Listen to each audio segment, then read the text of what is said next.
9-ы 18, 27 күн туған адамдар, тоғыздықтар дейміз, оларда отты Марс ғаламшарының энергиясы бар бойында. Эмоциясы өте жоғары әрекеттің адамдары. 9-ы 18, 27 күн туған адамдарда айырмашылық бар. 9 күн туған адамдар таза тоғыздықтар, бір саннан тұрады, ол мен парақшамда бар. Тоғыздықтар туралы айтып кеткен болатынмын, содан көрсеңіздер болады. Ал 18-27 күн туған адамдарда айырмашылығы, олар 2 саннан тұратындықтан оларда айырмашылық бар. Ал 18 күн туған адамдар минуста болған кезде бір деген өзімшіл, өзі анализі, ешкімге бағынбайды, өз шешім қабылдай береді. Ал 8 деген тотальный контроль, адамдарды түсінбейді, сенбейді, бір істі сеніп тапсыра алмайды, бәрін өзгерткісі келеді, бірақ өзі өзгермейді, өзін үйреткен ұнатпайды, эмоциямен адамдарды басқарады.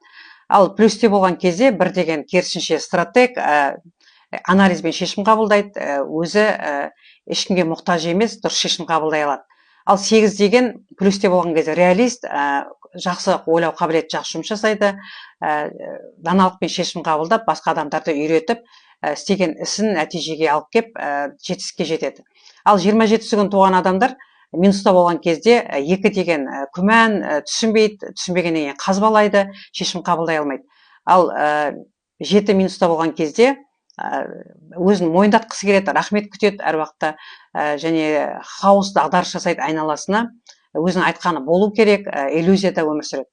Ал плюсте болған кезде керісінше 2 деген реалист, ол түсінік иесі, керісінше ситуацияны адамдарды түсінеді, мұқияттылықпен қарым-қатынас жасап, жаңа жетістікке жетеді.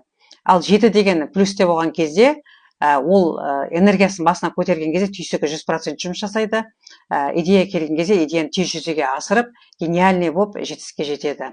Сіздерге ұнап жатса лайк басып, комментарий жазып, парақшама тіркеліп алыңыздар. Ал сіз плюстесі, минустасы жазып кеттіңіздер.